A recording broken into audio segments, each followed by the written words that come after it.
in hard times right now, in very different kind of times, however you want to interpret what's happening right now in the world. Um, we believe that the type of things that we will be exploring here, are needed, wanted, and really necessary in the type of times that we live in right now. So we want to do this to spread as much awareness and as much knowledge and as much wisdom as possible for people to build resilience around their life, in a way that this resilience will help them to thrive, not just survive, but thrive during these times and beyond.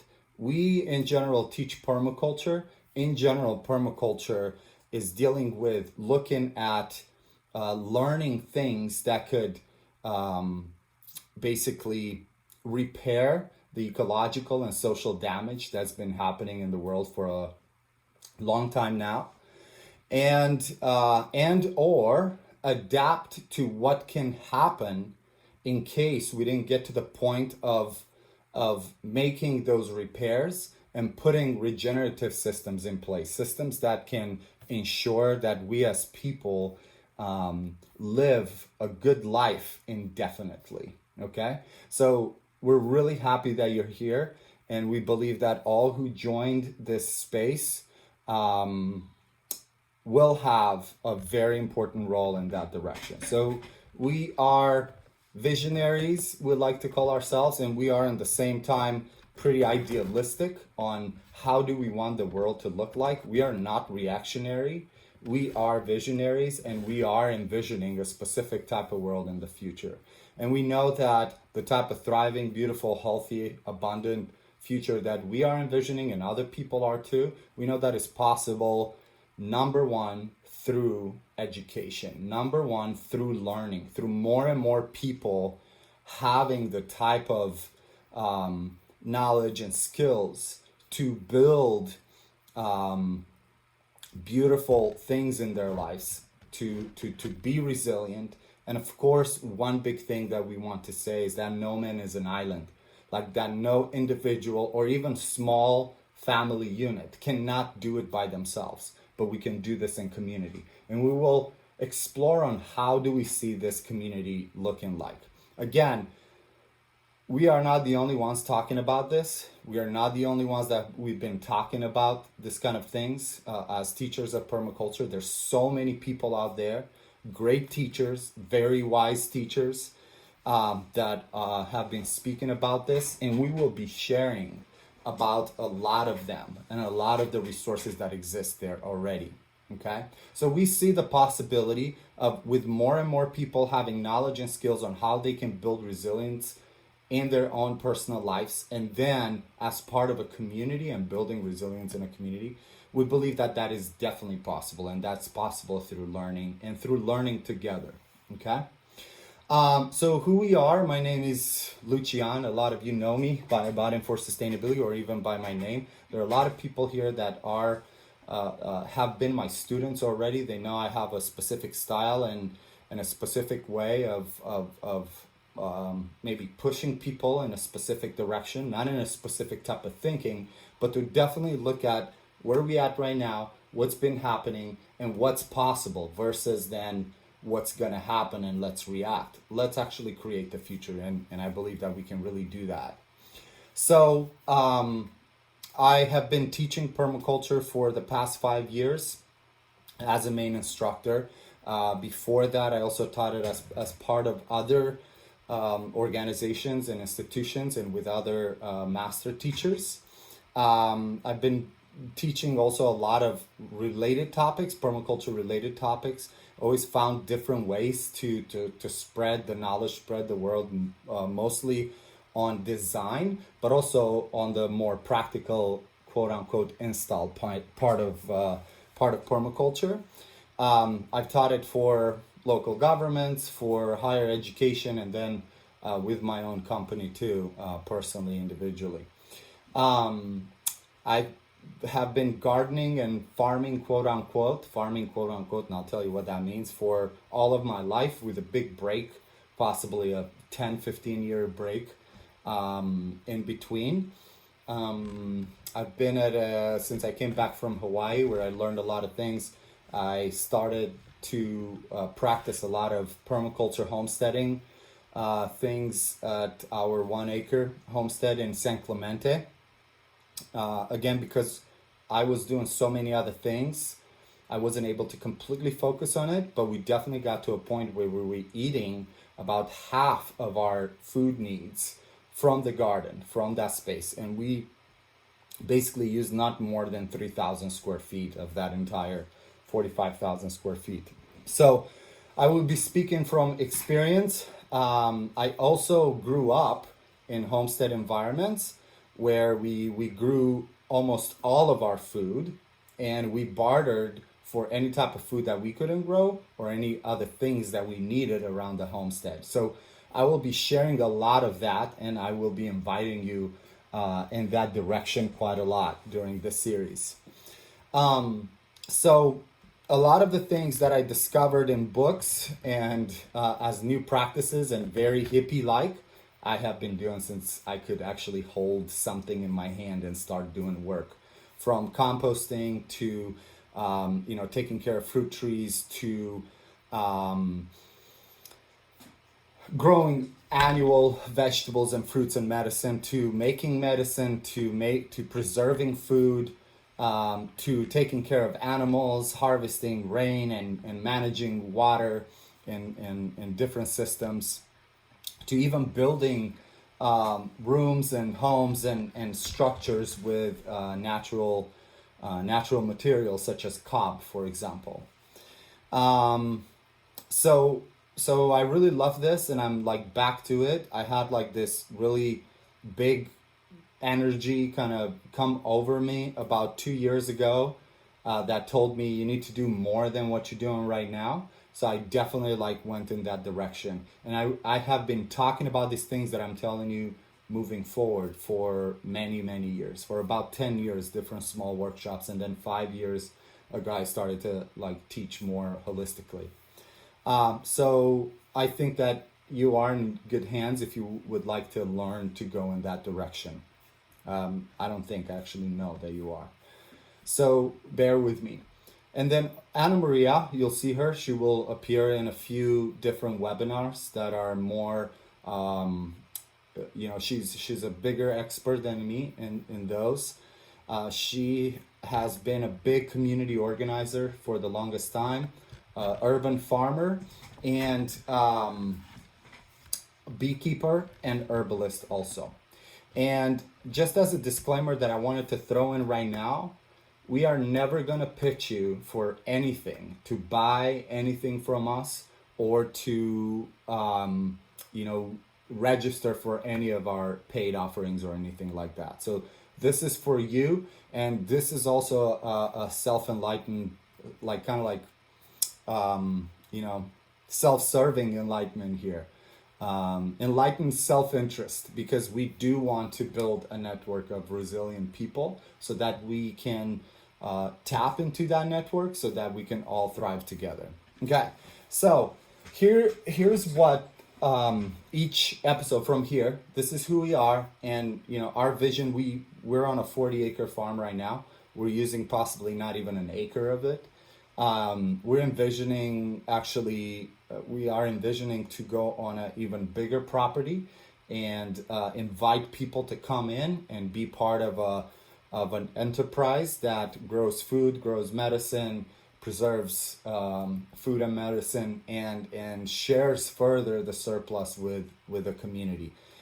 We know there's a lot of models there, and we will be discussing them in all the way in episode 10, which is happening on June 11.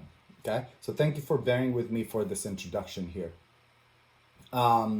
So here's the first idea what each episode will include. So each episode will include this, first of all, the main topic. And today, one big topic that I'm going to talk about is vermicompost. I believe that this is the number one thing, and maybe you want to take this note if you want to. If you're not doing vermicomposting right now, it is the first most important step for you to start in that direction of resiliency. Okay?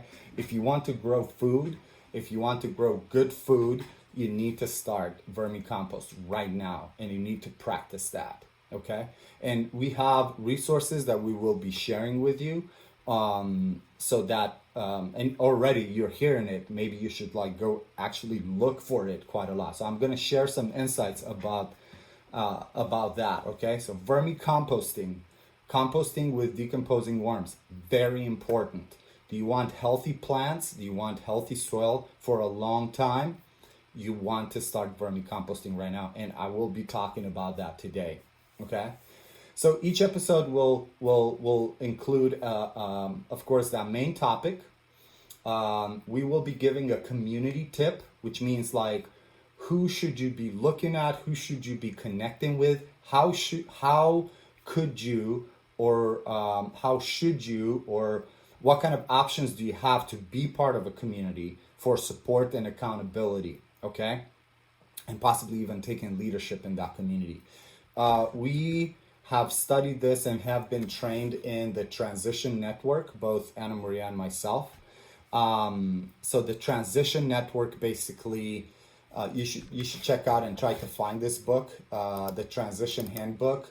It is written by Rob Hopkins, From Oil Dependency to Local Resilience. So this talks quite a lot about how do we build this type of community when we are going from oil dependency to local resilience. And this is what we're talking quite a lot about, okay? But we are not going to go into politics, and we're not going to go into those semantics. We're going to talk about what can we do right now and moving forward versus like what happened before and why at this time is so much more important, even though we're going to touch on that a little bit, okay?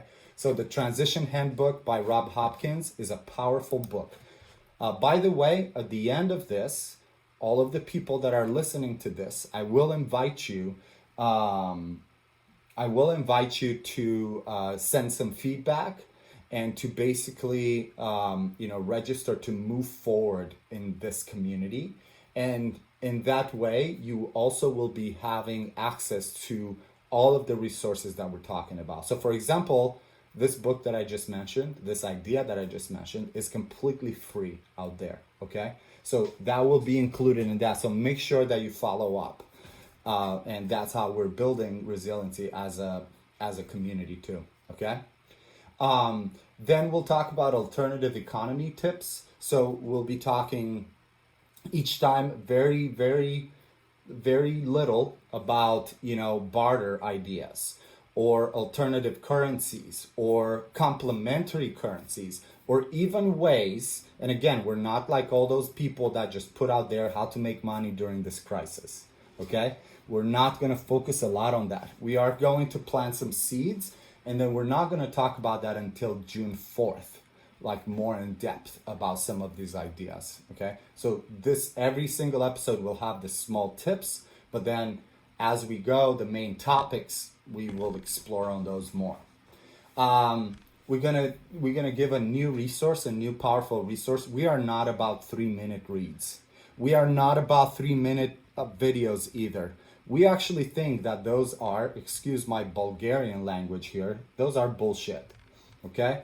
If you want to really learn and be able to do something in gardening or composting or anything, you want to go and learn in depth as much as possible. You want to get as many nuances as possible.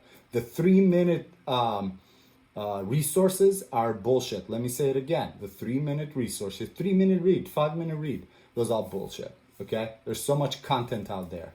And a lot of this is just inviting us to go and take action, some type of action, without actually, like how permaculture is teaching us, without actually taking time to learn, to plan, to design, okay? And even that could be done faster. We'll be talking about that idea, okay? We will be giving a cooking tip. We know a lot of people cook, and we know a lot of people don't cook, and we know a lot of people love cooking. We want to just give you some very simple tips on certain ways of cooking so that your meals are extended and planned. I facilitated a workshop, and I might invite my very good friend Kerry Cacciata, a wonderful chef, community organizer, and farmer. And I will be throwing some names out there at you too. Maybe you want to kind of like hear them and connect with these people. We taught a workshop on what kind of items and what kind of things can you cook, seasonally with what's available locally. And we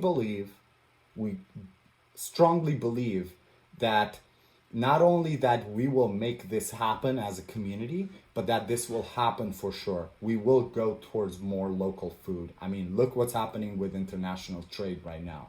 Okay, so how can you cook something in season and local in a way that you're not wasting food, first of all, and you can kind of prolong with the same kind of like ingredients? How can you have something that still feels like diversity? And right from breakfast, lunch, and dinner to like the next day, or maybe a few days later. Okay, so we'll be discussing about some of these ideas. Every time there will be a gardening tip on top of what the main topic will be, for example. Okay, so some simple things that also are part of a bigger picture, and that's kind of like what we want to lay down first. And that's going to happen basically in episode 2 and 3, mostly like the big ideas of how to garden for resiliency. But we will be talking a little bit today. And then we'll also provide some ideas on mental, spiritual, and body health. Now, with all of these ideas, we have a huge network, and we hope you would be joining part of this as an active member, if you want to call it, a citizen of We Shall Build Resilience, and bring that to the table. Some of these things that you can actually teach others, and you can share with others resources, or you can actually directly, like how I'm doing it live or in another format. Again, no 3 to 5 minute reads, please. And if those are 3 to 5 minute reads, let them be 25 3 to 5 minute reads, or always point it out. Hey, this is a small part of it. Make sure that you continue with this and you just don't stop here, okay? I've seen this. I've been an athlete for a very long time of my life. Played college basketball and also as an amateur with a lot of people. And, I started and didn't end a lot of things, but I also had a lot of structure to kind of like move forward. And understood that one move that you learn on one exercise that you learn is just part of a bigger ensemble of different exercises and moves that you can make in a sport, for example. And it's the same with gardening. Okay, so that's what's going to be part of each episode. Now, the 10 topics that we are going to discuss about, for example, today I am going to go briefly over vermicompost. I am going to share with you a list of things that you should be doing, like starting right away to build that resilience in your life, okay? And maybe like to make a parallel with where we at in our life. I'll start with the big one. We still have, even though we are big time entrepreneurs and we are educators and we are, designers and installers and farmers, we still have quite a lot of different sources of income that we're still tapping into. So that's kind of like a big thing. And we'll be talking about it later on, though. We'll talk about June 4th and then June 11th again. Food, for example, that's a big part. Like, you have to have food no matter what, okay? And here's what I'm saying. The practices and the things that we're talking about are not just a reaction to what's happening right now. There are a lot of people that have been talking about things like this being possible, and we need to think and act in a different way, okay? It's almost like change is inevitable, and things like this can happen very easily. But even if you live it in any kind of like situation where the world is different, there is peace, there is, like normalcy, quote unquote, this type of practices that we talk about will definitely not just build resiliency, but thriving in your life. And it should become, and it could become a way of living that is like so much richer, so much filled with joy. Okay. So Well, so today I'll be sharing that list and then some resources for you to kind of like get on right away to start kind of like setting your mind for resilience. And then a few ideas on actually making money during this time by using some of the things that we are discussing. Okay. Again, don't think about becoming a millionaire, that's for sure. But think about how can you not just survive during times of crisis like this and beyond, but how can you thrive in any type of environment? Okay. Um, then I also have like I said, I'm gonna invite you to fill a survey and open the door for you to join this network of growers, which I will be talking a little bit later about. I think you're already getting the idea, where you'll be having access to other resources and connecting with like-minded people for idea change exchanges, barter, um, you know, many other things moving forward. Then the next one on April 16th is going to be about compost, like regular hot compost and cold compost. Very important. And I got to tell you, you have the resources to start a compost like today if you want to. It takes just a little work. Okay. Seed starting and management. We're going to talk about how are you going to be able to be successful with that. I basically made a lot of videos in the past 3 weeks on what we've been doing here on the farm. So I'm going to share that, our adventure in that direction, and then kind of like in this format. And then besides seed starting and management, again, connected to vermicompost. You got vermicompost, you're going to have successful, seedlings, and you're going to also have a very successful garden and growing food. Then we're going to also discuss on the same day about garden layout and the type of plants to grow for resilience. Okay. And I will hint at them today for sure. April 23rd, we'll go on soil health and fertility management. And again, a lot of ideas there. April 30th, Anna Maria is going to come and talk about medicine making and food cooking planning.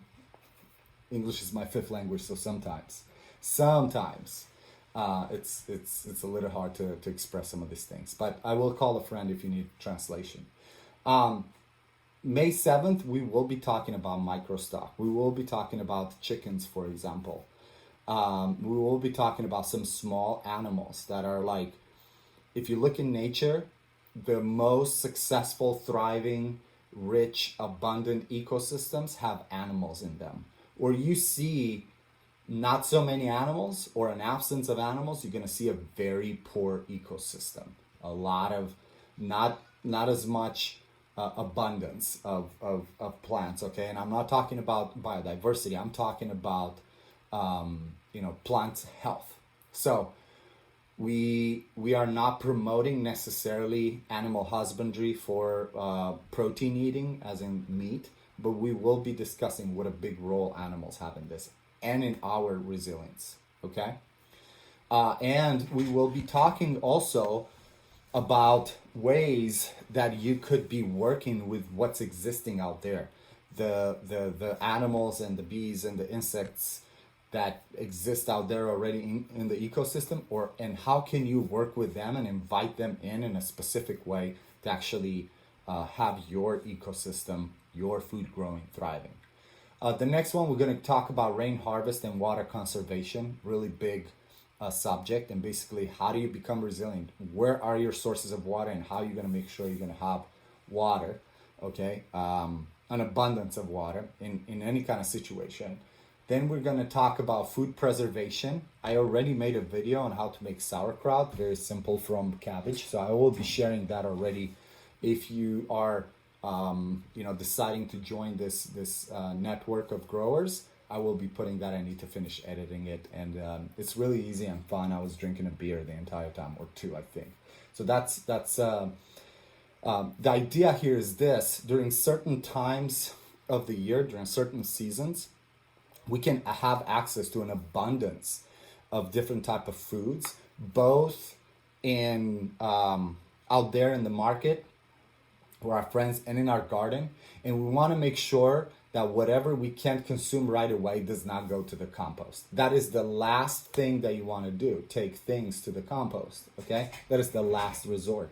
You want to make sure that you know how to preserve. And again, like I said earlier, please don't call me like somebody that's saying that things are just going to get very bad and we're not going to have access to food and all of that. But we are moving towards more local and more seasonal, because local also means seasonal, to actually eat good food, at least organic, if not from a regenerative farm, like nutrient rich food. Because there's a big difference also from organic food and nutrient rich food that's grown with organic practices for sure, but also regenerative ways. Okay, so we'll talk about food preservation, and then on May 28th we're gonna kind of like take like a little leap into like energy sources. So some ideas on where would you have energy so you can still access your iPad or your computer to read the Transition Network book or whatever type of books that you're finding online.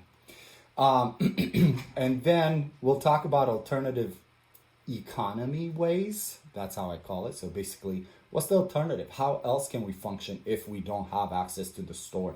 If we don't have access to, I don't know, cash, for example. And I'm not saying necessarily the world will crumble, but what if you don't have access to making money?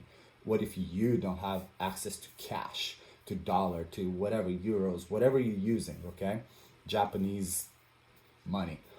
And then after that, we're going to talk about alternative community ways and the growers network. So hopefully you'll be with us still by that point, okay? So now, that's like the topics that we're going to explore. Now, what I like to do during this series, we will also like to get some specific questions and answer specific questions. And we'll be using the best questions ever that would help and bring value to everyone during this live series. But we will also invite other people in the network to answer some of these questions, and we will act as guides or be able to bring something to the table. We know there's always something new to learn. I mean, I see some nicknames, for example, here, micro permaculture. I'm pretty sure that there's a lot of value that can come from there. Plus, Noelani Gardens also, she's here. A lot of big resources and a lot of answers can come from people like this. So some of these are my graduates, some of the people that are joining here. So that's like really beautiful to see this. People that actually are permaculture designers and they're already doing it and they still want to learn more and be part of more and help others and teach others and have access to seeds or maybe a little tree or something like that, a little cutting, okay?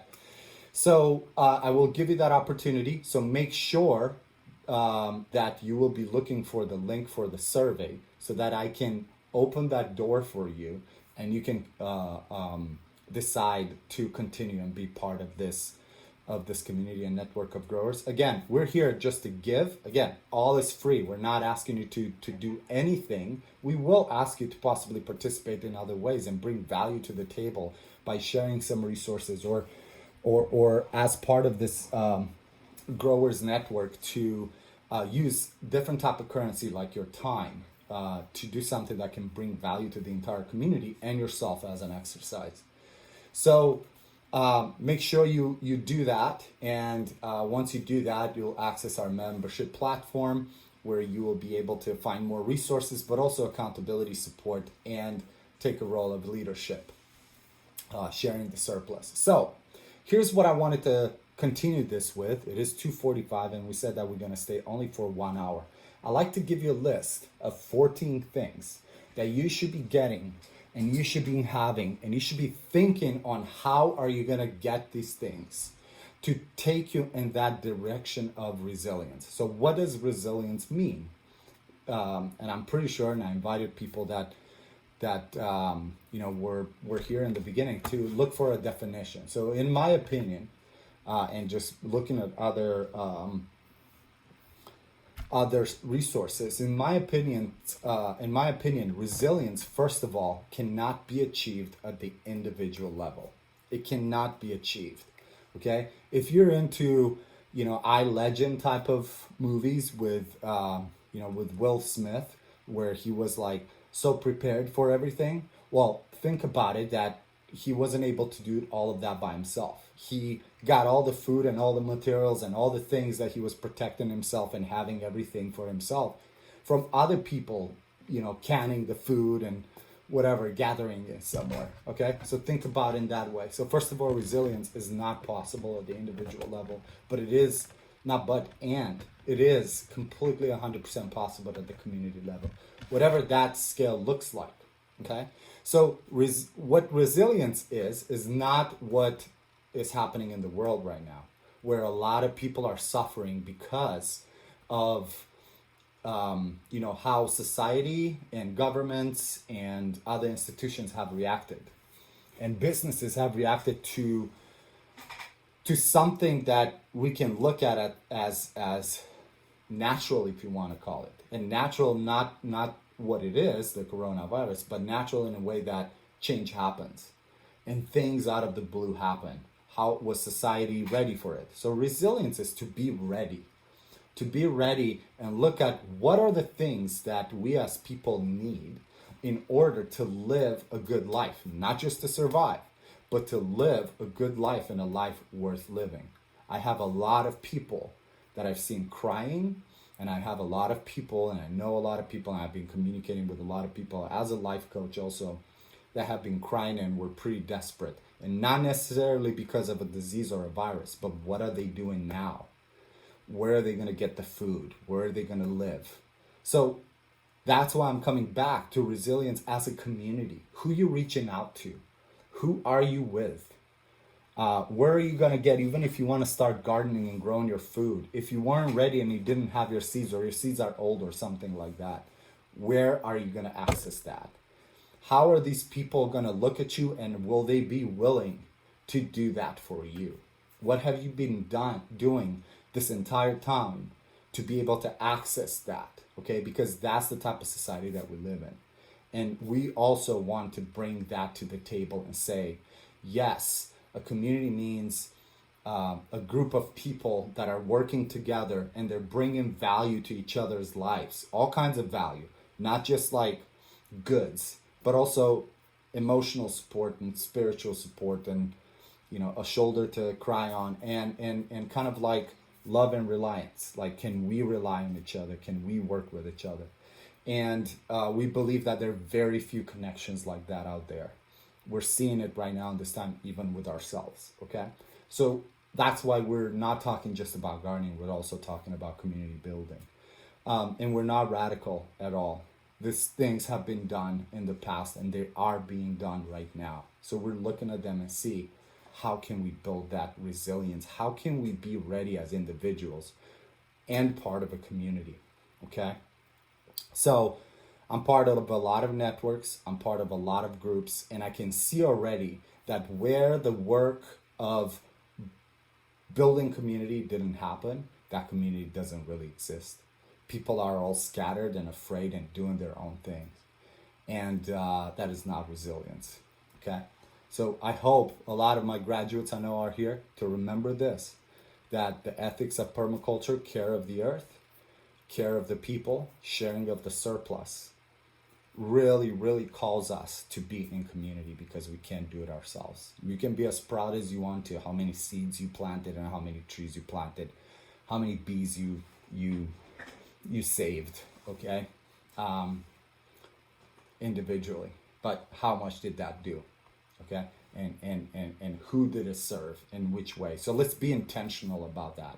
So here is a list that I'd like to share with you, that I feel that you, as part of a community, should think about starting to go in this direction, so that when you come in the community, you are ready to bring value.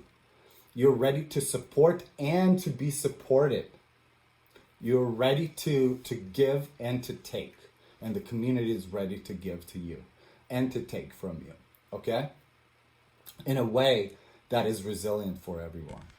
So here's number one, to build this resilience. This is how we started. We went from homeless to educated to amazing careers to building a 1 acre homestead to right now being on a 40 acre homestead.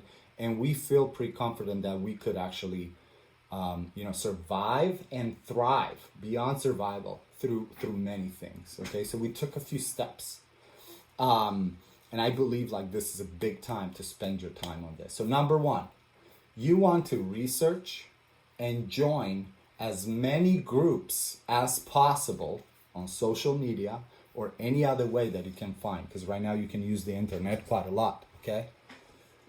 Research and join as many groups as possible on topics of permaculture, organic gardening, homesteading, even prepping. These guys that have been saying for the longest time with their little bunkers, okay, with the canned food and their guns and everything. Maybe look at some of them that are actually touching on all these points that I'm about to talk to you about. Others that are doing way more than just like, how am I going to survive the apocalypse kind of thing.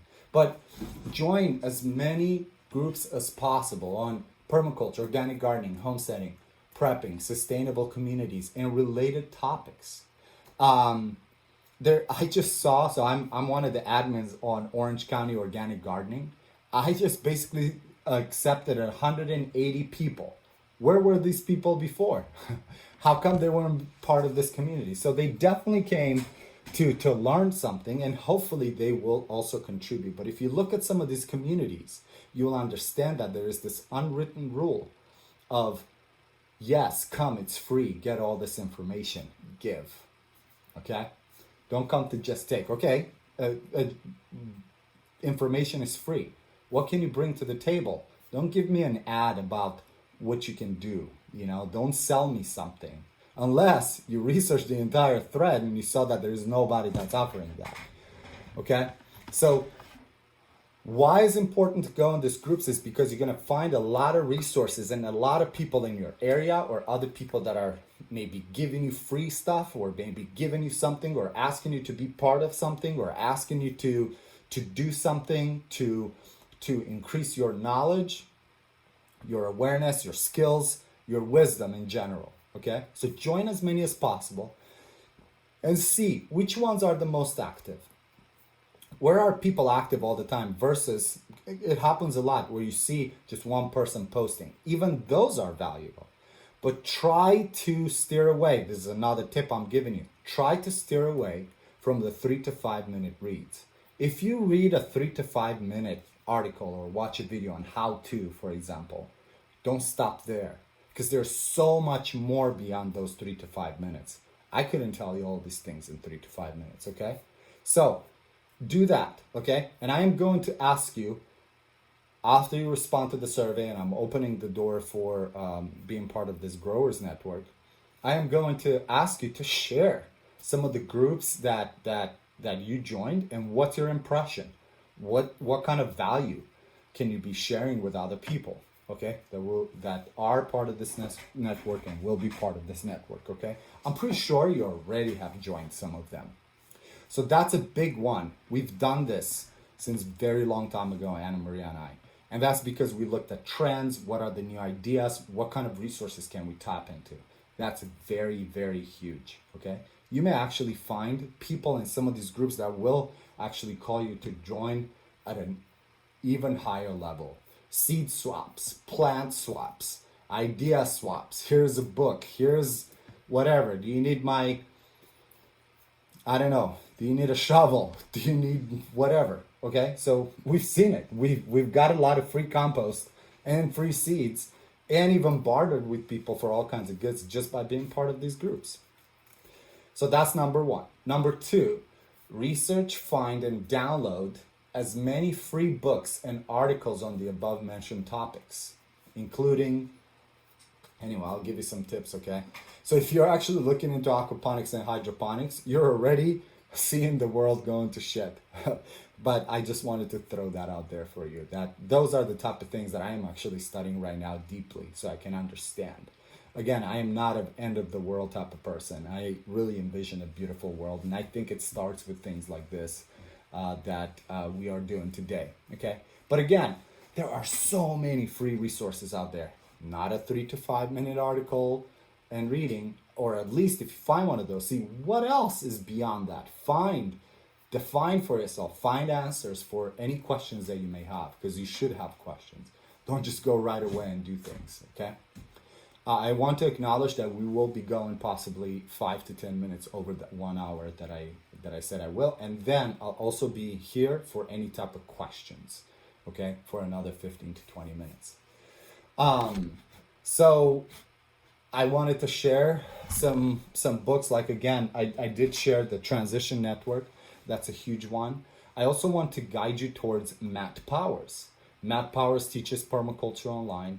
He teaches all kinds of things and has all kinds of offerings, but he also has a free book on permaculture. So permaculture really is like really high level, looking from above, but it's really important to get those kind of concepts before you actually go on like into, starting seeds and vermicompost and planting trees and all of that. So he has a really beautiful free book. I use it a lot and references it a lot in my courses too. Okay. So that's like number 2. Number 3, start your vermicompost.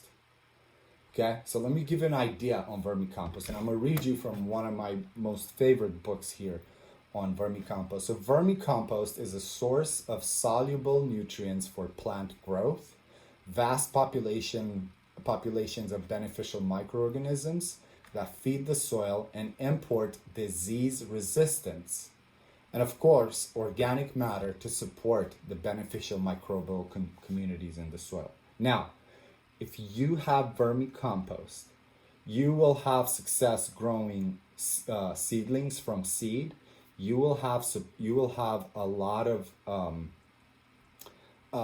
success growing annual vegetables and perennial vegetables, such as fruit-bearing shrubs like berries, for example, and fruit trees, and all kinds of herbs. So vermicompost is powerful, and everybody can do it. So now, let me give you a really simple idea on how to start that. Anybody can do it. All you need is a very simple plastic bin. I mean, you can do all kinds of things, but a very simple plastic bin, a Rubbermaid. You buy it at the store for, I don't know, $5. And you can do it in that. Of course, there's a little bit more to it, and I will be sharing a video with you, again, after you do your survey and you enter into the Growers Network. I'll be sharing a video with you on how I'm doing it for like home vermicompost. So basically, you buy a bin, you have a lot of newspapers. That's another material that you'll need. You'll have to drill some holes. Hopefully, you have something to drill holes in your bin with a lid. Okay. If you don't have something automatic, maybe you try with a knife or something like that. You want aeration in there. You have a lot of newspapers. That's like your bedding. That's another material that's going to be needed in that vermicompost. You add that at the bottom after you drill some holes at the bottom. You get yourself decomposing worms. So this is very important. I'm not getting any money for telling you this, but this has been my source for getting worms for the longest time. I actually do sell worms too, but at this point I have committed almost all of my worms that I could give, because I do need to keep some. So the biggest resource for that is Uncle Jim's Worm Farm. You can find them on Amazon. You can find them directly on their website. And they're pretty backed up right now. So make sure you do that as soon as possible. Get yourself a pound of worms in a really small Rubbermaid box. It needs to be at least, 2 feet deep, maybe 1.5 feet deep, and have at least like a square foot surface inside of the bin. So square bin is great, is better. So newspaper as a source of carbon basically, and bedding where these worms are going to live in. Get your pound of worms. It comes through mail. You add them to your system, and then you can start feeding them food scraps. In the beginning, you don't want to feed them a lot of food scraps. You want to have them kind of like just be in there. But even with the food scraps, what we do here at the homestead, at Desert Bloom, we all the food scraps that we produce, we put them in a bucket, okay, and we keep it in that bucket, and we feed them basically once every 3 days or once a week, depending on the system, because we have multiple systems. Now, what we also do with some of these food scraps, when we put them in the bucket, already all kinds of microbiology, all kinds of bacteria are going to start decomposing some of the food waste that's in the bucket, right? Some of the food waste that we created. And that's very important. It's better to actually do it this way and then give it to the worms versus just putting it directly. Why? Because you already have, worms are little. We have like 25 seconds left, so I will be right back. I hope you're joining right back. the 22 people that are here. So I will pause for a second on Facebook talking, and I will be continuing on vermicomposting.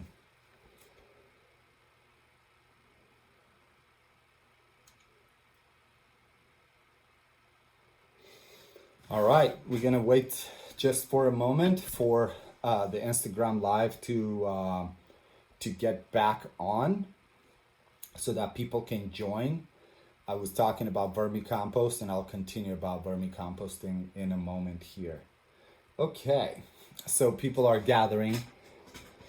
They're coming. They don't want to lose anything about vermicompost, okay?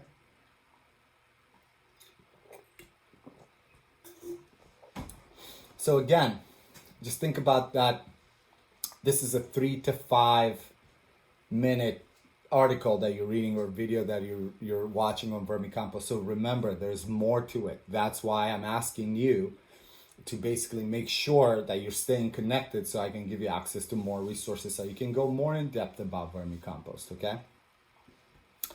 So let's give it another 30 seconds here to see how many more people. I think we had like 25 people on Instagram, and now there's 13. Facebook community, thank you so much for being here. I'm actually pretty surprised that from 100 people, not everybody joined to this. So, for those people that joined, and you are going to be part of the survey, and with the door open to further resources and being part of the Growers Network, you will have access to that. The ones that didn't join might have to do something else.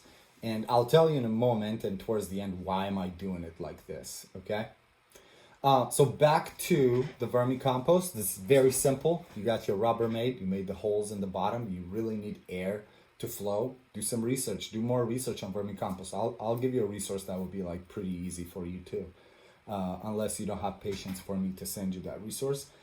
So you can also drill some on the sides. You put in your newspaper as their bedding, and also is going to be a source of food for them. You save your food scraps in a little bucket, okay? I've seen people doing it in jars if they don't have a little bucket. I've seen people doing it in a bag if they don't have any of that. But what's going to happen, a little bit of microbial activity is going to start, and that when you save that food, so that when you introduce it to your worm bin, you already have some of these microorganisms starting the work for the worms. And worms can't like eat that food right away. And that's because they have really small mouths, okay? And they don't have teeth, okay? So they need to like kind of like consume this that's already activated by other microbial activity. And the cool thing is that microbial activity will be there even in the worm castings, okay? Which is just so beautiful. And you're adding, just give me a moment, Farmer Surge, maybe in the future. You're adding all this good stuff to your garden. So after you adding your food waste, you can put a bedding again of all of that shredded newspaper. You want to use paper that does not have so many chemicals in it. In general, newspapers these days use soy-based ink. In some states by law, in other places because it's so much cheaper than using chemical ink, okay? So you can't use like shiny stuff, for example, from magazines, and not even like white paper, print paper. You could use that, but you could actually harm your worms. So the white paper in general has been bleached. So what does bleach do? It kills bacteria. Now, this is one way of doing vermicompost, but it's one of the simplest.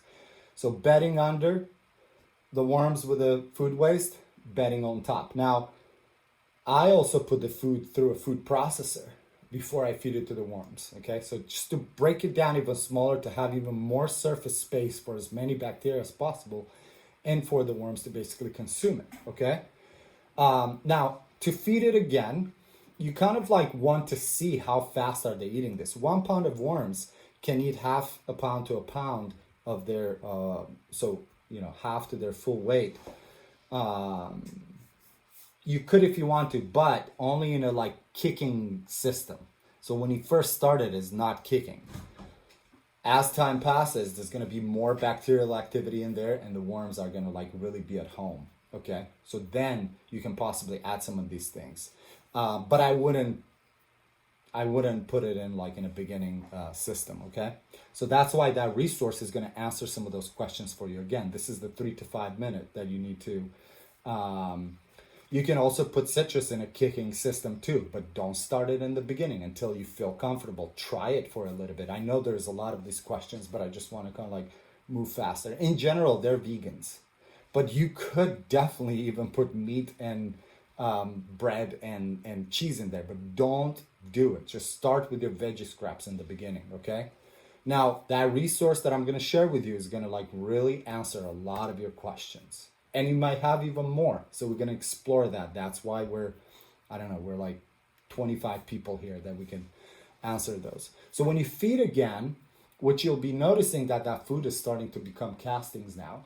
Even if there still is a little bit of that food in, you can lift the bedding and put more food waste in there, 3 to 5 days later, a week later. Or you can put it on top of that bedding, if it's a lot of food waste, and put more bedding on top. It's as simple as that. Now, I'm not going to go further into this, and we'll share that resource with you so that you can move forward with this idea of vermicompost. Now, where I wanted to get with vermicompost is again to what I told you in the beginning, that this is an amazing source of soluble nutrients, vast population of beneficial microorganisms, both that are kind of like decomposing things without the help of the worms, but also from the gut of the worms and the castings themselves. And all of that microbial activity can be put in your garden. That's what you want in your garden. Why that's important is that all those bacteria in there in the garden, they'll decompose organic matter further and they will produce more nutrients and more microbial activity. And quote unquote, they'll mine and bring different nutrients that already existed in whatever you added to your soil in the garden or in the native soil. They will mine literally for good stuff to bring back to the plant. And that's like even a bigger conversation. Now, here's how to use it. You can use that in the most effective, most beautiful way is to use it in a tea, in a vermicompost tea. Compost teas, research that, see how to do that, okay? Let's try to figure out this question, maybe copy paste it when I get to the end. The best way is to do it in a tea, in a vermicompost tea. And I highly recommend you look at how do you do a vermicompost tea. And I can tell you what you need. You need a 5-gallon bucket filled with water, 2 to 3 handfuls of this vermicompost, 2 to 3 tablespoons of molasses. Okay, and this is making a bacterial kind of tea for your vegetable garden, for your annuals, right? Your tomatoes, your cucumbers, your salads, your whatever. And most importantly, a pump that will push air inside of that liquid. Basically, an aquarium pump. So get yourself an aquarium pump. You can actually buy an aquarium pump for like $199 to put air in there. What that air is going to do is going to promote even more bacterial activity in that tea. And that tea, why that's important is because you can use it on bigger parts of your garden. So vermicompost. Now, this is the 3 to 5 minute read. I promise you will learn more, and we're here to share with you. And I'm sure that you're researching it and looking into it, and you'll find that resource. Okay? So get your vermicompost going. Okay? Next time, we will be talking about compost. So we'll tell you about how to start a compost. Even if you don't have all the materials or you don't think you have materials around your garden, you will find them. You can go in a park in the field and find what you need. But it's not so clear that everything composts. Everything composts for sure. Actually, now that is microbial bacteria that's actually composting. But what you put in your compost is really important to the quality of the compost that you will be producing and or the time that you want to produce that compost. So we'll be talking about next time. So make sure that you're here because that's very important. 24 hours. Thank you, Loom. And you have access to that document. And if you read that in depth, you will, oh, actually, no, because that doesn't talk about tea. So I'll share another one about tea too. Now, that's number 3. 1, research and join as many groups as possible. There was like a Farmer Surge here. He's an amazing resource, okay? The guy that wanted to join the conversation. Amazing resource, okay? Farmer George, make sure you don't sell people things. Give them some things for free. And then research and find and download as many free books as possible on topics related in this realm, okay? Now, lean towards permaculture.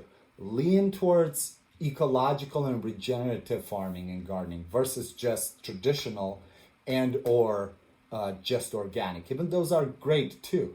But just so you know, there is a big difference between just organic gardening. It's just not encompassing everything that you could do to actually really have success and be resilient, have a resilient garden. Now, number 4, research and find and acquire seeds. Let me give you this big one.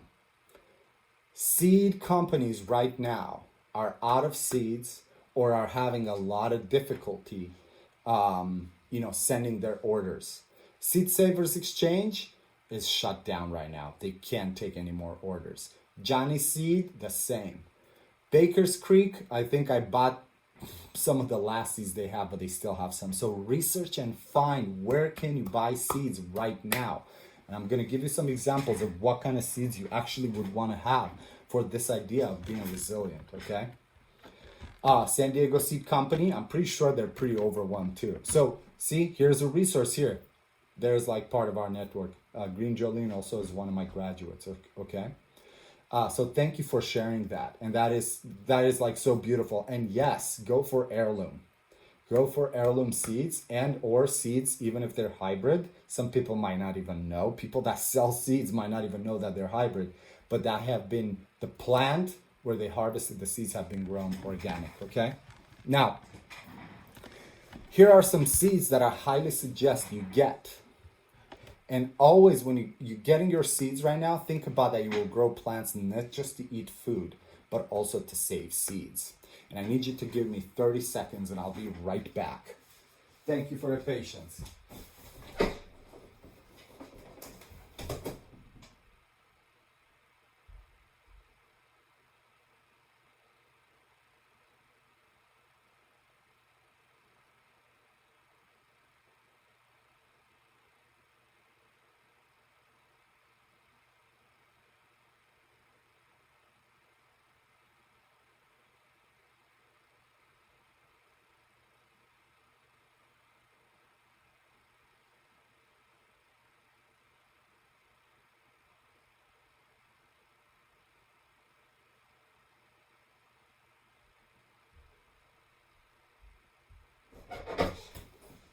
Thank you for that.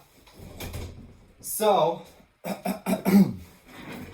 here are some seeds and how you should consider. Next time, we're basically going to talk about seed starting and how to plan your garden, how to plan to have food all year long.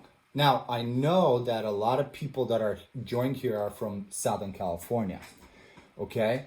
And that a lot of outdoor growing can be done right now. And, like our seasons here, like you can grow all year long.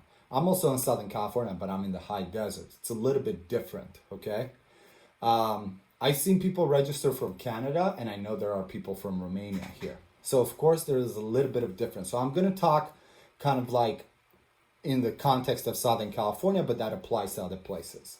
So think about that you have in Southern California, you have 4 seasons of growing. 2 of them very powerful. One of them that is like kind of like secondary, and another one that you can grow a little bit less, okay? So winter, you can grow a little bit less. Fall is pretty hardcore also, but summer and spring, pretty big time. We're like starting of the spring right now here in Southern California. But in other places too, spring is there too, okay? As long as you're not in the Southern hemisphere, so you're like kind of like backwards, okay? Now, you need to think about that you still have time to grow a few cool season vegetables. I'm talking about just annuals because my next point is going to tell you about perennials. You need to understand that you still have time to grow cool season veggies. I'm just going to call them all veggies, even though there's different type of categories, roots and herbaceous, and some are veggies, some are fruits. Tomato is a fruit, by the way. You don't want to hear the story about why is it called a vegetable. I'm still going because I need to finish all these points. So you need to think about that. You have cool season, so you can still plant straight in the ground. Okay, so the time is gone right now for you to start seedlings in a greenhouse or inside the house for the cool season. The seed needs to go straight outside. And the second one is like to get ready for the summer. You can start a lot of seedlings inside the house, okay? Or if you have a little greenhouse, for example. So, oh wow, we have some Vermont people. And I do have to get on another call, so I'm going to finish this shortly. I'm talking to actually a group of indigenous people from the East Coast that would like some of my help on living with the land versus living off the land. Okay, so really beautiful, and I'll share some of those insights with you in the future about what I'm learning there and what I'm sharing. So, cool season. You want to go straight in the ground right now with seeds, and I'll give you some examples. You can still plant peas. They give an abundance of food, but you can think about peas in a different way too. These are in a category of plants that you always want to have in your garden, and they're nitrogen fixers. What that means is that most plants need nitrogen from the ground. Okay, so the nitrogen needs to be in the ground.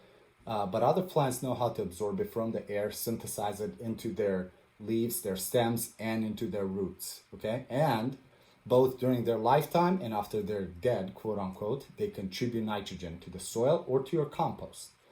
So I'm giving you a hint. By having peas right now, you'll have food, you'll have nitrogen going into the soil, one of the main things that other plants need. And then at the end of the life of the pea plant, you can put that into your compost. Hopefully, you can just cut the stem and the leaves and put it in the compost and leave the roots into the ground. So don't pull them out because they'll decompose and release more nitrogen into the garden. Here's a little tip for today, right? Now, so peas you can put in the ground. Think about that they're big and bushy, so make sure that they have that type of space. You can put all kinds of lettuces right now. They still do really great. Try to find lettuces that are multi-seasonal.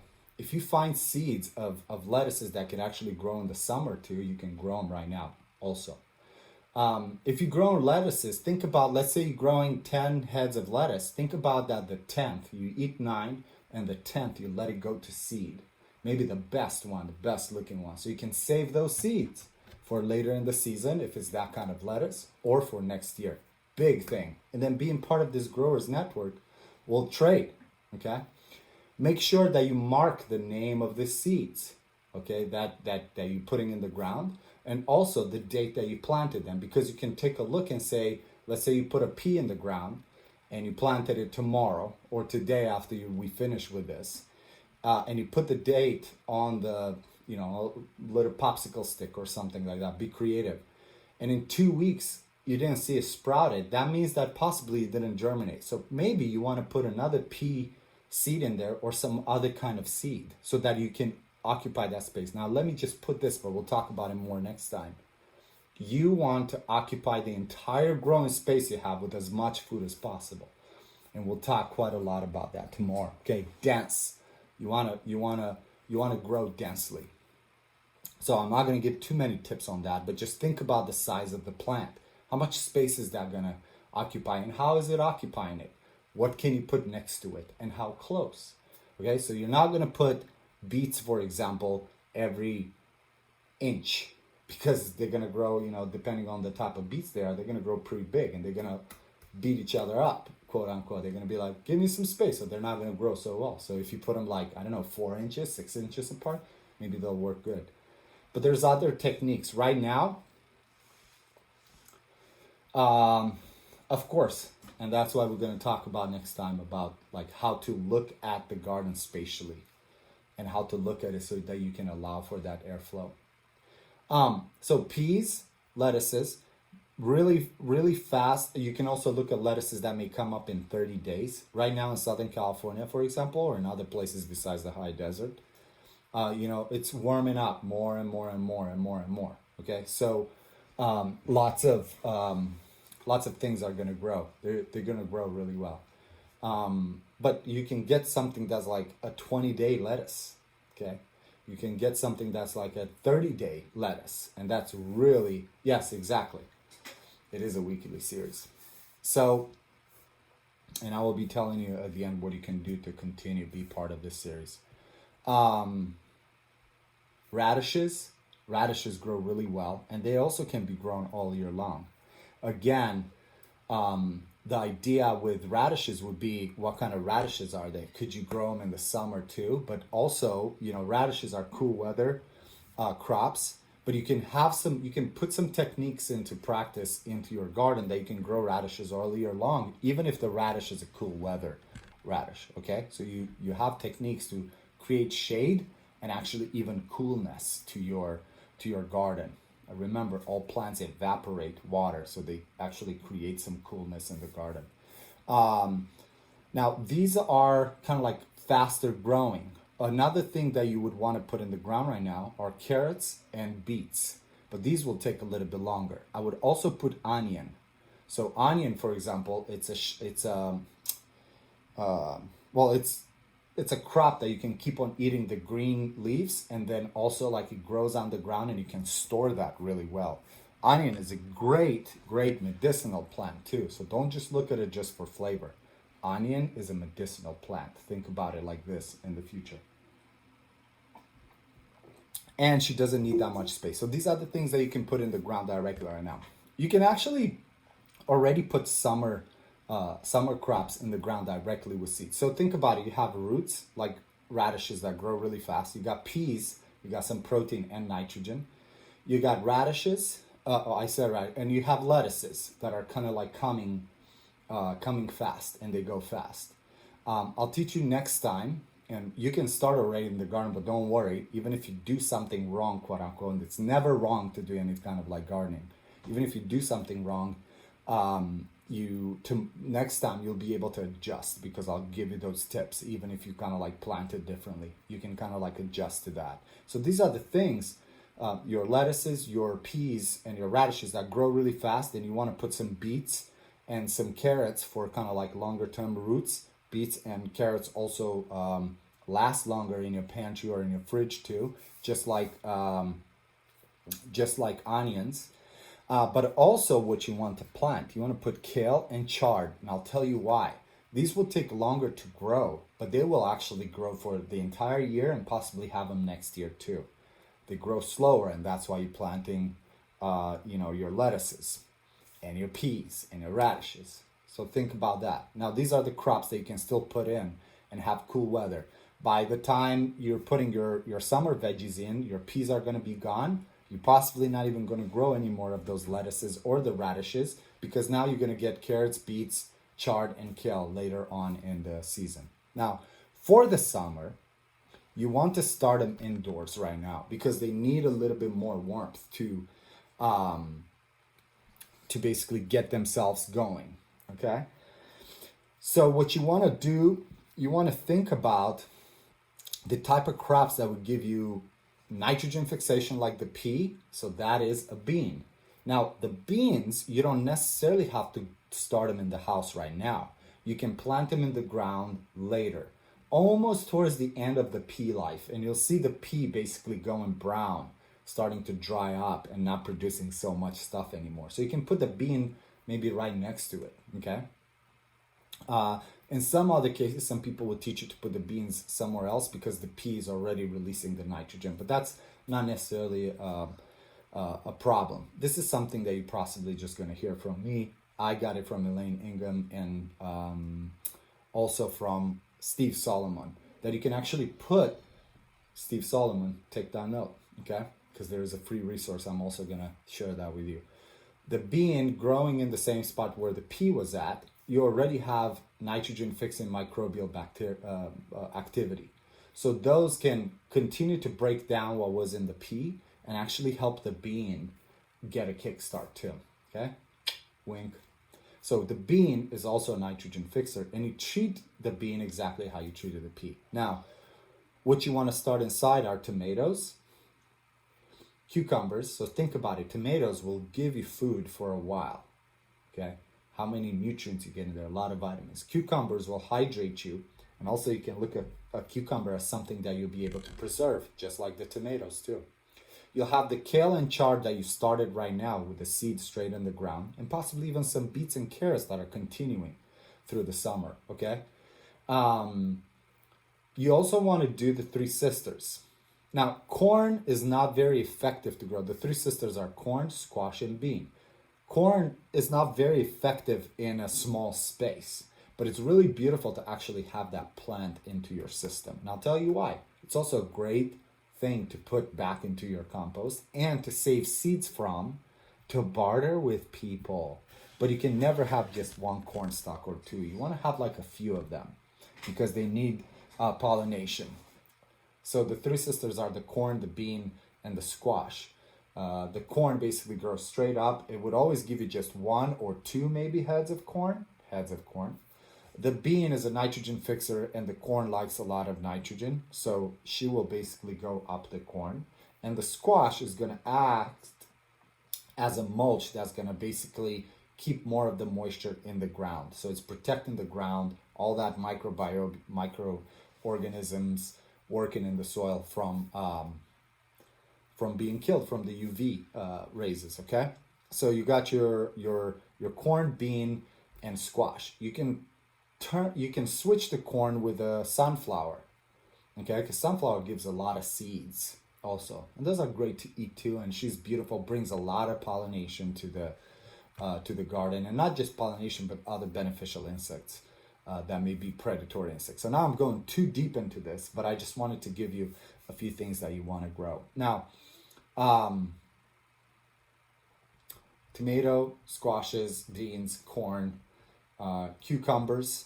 You can actually have the cucumber be your squash. But what's great about squashes is that you can grow some that are zucchinis that will give you squashes during the summer, and some that are more like winter squashes that have like a harder skin. And so therefore you're going to be able to store those. You should see it here at our house at Desert Bloom. We have a lot of those squashes still, and we always tap into them. They also have a lot of seeds. Every time we eat something, boom, we're saving seeds again. Okay. For sure. So just look for the link. I forgot to say, just look for the link after this. I'm going to put the link for the people that participated in this to take the survey. And I will know if you participated or not, because I'm going to ask very specific questions about this call. Now, I'm going to leave it here when it comes to the garden, and just think in these terms. You got seasons, okay? And you want to plant according to season. I told you what you can do, still seed in the ground, and what you should start in your house or in your little greenhouse. And by the time you have all this kind of like cool weather things weathering away, you'll be able to bring your summer things outside. Now, one was research and join as many groups as possible. Two was research and find and download as many free books and articles on these topics as much as possible. Three, start your vermicompost, because you will be using it in your garden. Remember, TTT. If you start it right now, you'll be ready to put it into your seedlings and into your garden. Four, research, find, and acquire seeds. Okay, now we're starting this growers network. You'll have access to some seeds, I'm pretty sure. Five, I already said, and I was talking about all these seeds. Start growing however you can. Pots, in ground, raised beds, however you can. Grow food. Fill all empty spaces, okay? You can grow some microgreens too, but let me just tell you this. It is not sustainable. It is not regenerative to grow microgreens all the time. Possibly try to grow some microgreens, but not that many. I know some people that are growing actually microgreens quite a lot right now, and you can access that. They're part of this growers network too.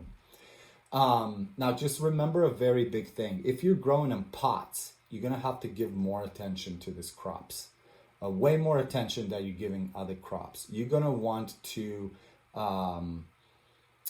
feed these plants with more of that vermicompost tea that I told you about earlier, and other things, but we won't talk about that until next time. Okay, so start growing as much as possible right now. Every single space possible, fill it in. And we'll talk more about that next time. Number 6, find and get perennial food bearing and medicine plants. Okay? Learn about cuttings and grafting, because you may be able to get some of these things without even having to buy or find for someone to barter for like a blackberry bush. Blackberries are amazing. They're medicinal plants. I look at them as medicinal plants more than just food bearing plants. And they grow really well almost everywhere. Okay? Do some research. What kind of berries would do great here? I lean more towards blackberries than blueberries or even raspberries. And if you get blackberries, for example, get the ones that are stocky, that basically grow straight up, versus like bushes or vines, because you can kind of like see the space in advance and know how much space they're going to take. They're very resilient plants. When it comes to, so I'm saying perennial, something that you're putting in the ground right now and you're going to have food for a very long time. Now think about this. Blackberries can also be, you start with one bush, if you want to call it, and you'll have so many blackberry bushes in time. But we won't talk about it until later. Just, again, read and research a lot about cuttings, how to do cuttings, and what kind of plants take cuttings, and grafting. Fruit tree, get yourself fruit trees if you can. You can grow them in so many environments. Learn about semi-dwarf and dwarf trees and how can you grow them in pots if you don't have space to actually put them in the ground. And I'll be talking about a little bit more about fruit trees in a future webinar.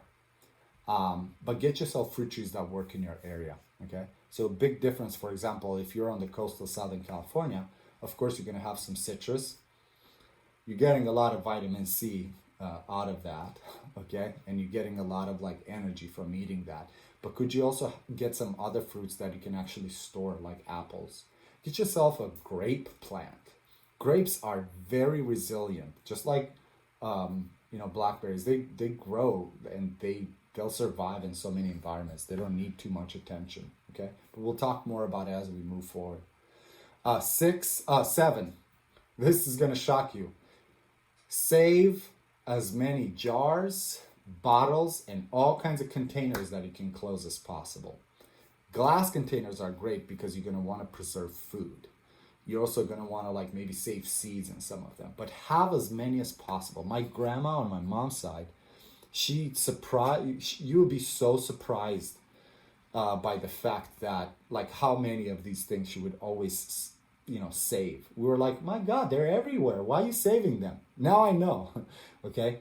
Food preservation, seed saving, all kinds of things that you may need to actually seal. So go buy yourself some jars if you don't have. Have a few boxes of jars. Go fool your friends and tell them to give you their jars, okay? Whatever you bought and you have in a jar, wash that jar and keep it. It's so important, okay? I promise you, you will find a use. And when we're going to talk about food preservation, and I'm going to share with you my sauerkraut making, you'll see why it's so important to have all of those, okay? So, big part of resiliency, have all of these things. Number 8, reach out to your community to share information and ask them to join in growing, okay? Remember the Transition Network book that I told you about. Take a look at some ideas there of how could you communicate, but we will be talking about that quite a lot, okay? Reach out right now. However you want to communicate it. If you want to be crazy, oh my God, we need to start growing or whatever, okay? However you want to communicate this, maybe the more loving and the more rational, or the more however you want to communicate this, just figure out, what do they have, what kind of skills, what do they have, seeds, do they have a plot that you can grow in? Maybe you make a schedule. Okay, we'll wear the masks and the gloves, and I'll come on Wednesday, and then you come on Thursday or something like that. Okay, so that's big. Reach out right now to the people that you know. Let's start growing. What do you have? What do I have? Did you vermicompost already? Reach out to your people. Maybe they have composting worms, okay? And they could share some with you, like I was saying earlier. Okay, number 9, this is sensitive for a lot of people, but I did disclaim from the beginning. Learn about animals. Learn about chickens. What would it take to keep chickens in your space. Now, there is this really crazy guy. His name is Joe Salatin. That's telling people, even if they live in an apartment, they could have one chicken in there. Okay? What if your neighbors are not interested? Well, you can keep on trying. Read some of that book. See how can you approach them. What kind of sense can you make of them? Okay? So we'll discuss a little bit more of that. And I'm glad that there's these questions. So learn about chickens. I think it's so important that you learn about chickens. Remember, there's eggs, there's poop. They shed feathers once in a while. Those are like high in nitrogen too for your compost, okay? And they're great companion. They'll eat food scraps. You can have chickens live on food scraps, okay? You can definitely do that, but you have to plan it right. Don't do it like my good friend Mike. And I know there's somebody here that really appreciates this joke. Okay, learn about microstock. Learn about chickens. How can you give them a good life? And what can they give you? Okay? In return. Learn how you can work with animals in a way that is like mutually beneficial and nobody's being hurt. Okay? Number 10, learn about water harvesting. Learn about rain harvesting. And you will find that if you put that rain harvesting, you'll find that it's not just about barrels, but it's about how do you harvest it in the soil. What kind of practices can you do in your garden to use that free rain? It's still going to rain in many parts of whatever you are. Okay, there's so many techniques. Okay, highly composted, lots of mulch, and we can talk about that more next time. Number 11, take care of your mind, body, and soul. Look for as many practices as possible. Whoever is promising that you're going to feel good, find as many resources as possible and start that right now. What kind of mental health exercises can you do on a regular? What kind of body exercises can you do? And what kind of spiritual exercises can you do? There's so many out there. Start one. And I know there are a lot of people that left, but possibly they're going to look at the recording. I will invite you on that members only platform. I will invite you to join me to do some of these things in the mornings, for example. And I'm sure there's so many other people that want to do that. Number 12, research and learn about alternative economies, alternative mediums of exchange, alternative currencies. Learn about that. Maybe you want to initiate something like that, or maybe you want to be part of something. Learn what's that all about and how can you be part of something like that. Again, this is not about the world ended and we have to figure it out. It doesn't matter what happens in the next year, tomorrow, next week. These practices are good in any kind of times that are out there. Number 13, I highly recommend this. Get a simple solar panel. Like I said earlier, you will need to access some of your downloaded. This is really incredible. I can't believe that somebody's trying to call me. Ooh, that's my call that I need to start on. So, I won't tell you step number 14, but here's what's going to happen. I'm going to place a link with a survey as a follow-up for this series that we started. Those that have been here the entire time or you're watching this recording, you know what this is all about, what the episodes are going to be, what's going to be in every episode, and what the opportunities are. So make sure you respond to that survey. There are specific questions about what I talked today. So I'd like to limit it to people that actually took the time and actually responded to this call to be part of the Growers Network. And you know already what the benefits will be of that. So let's take it from here. And I will see you next Thursday. And make sure you respond. I will put the link out. Watch out on Instagram and or on Facebook. I've been looking at Instagram too much. I'll see you next Thursday. We'll see you soon. I hope this was valuable for you. I won't respond to any questions. All right. How do we turn this off?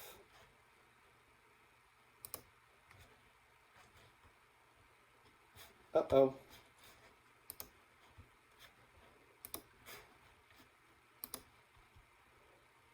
I don't know how to turn this off. Okay.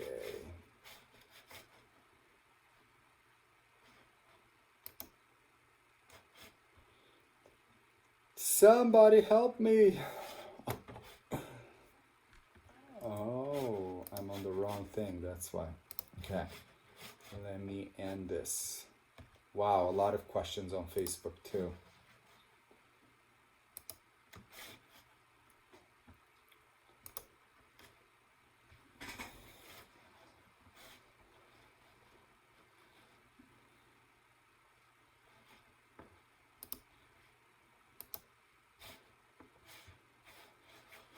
Somebody help me.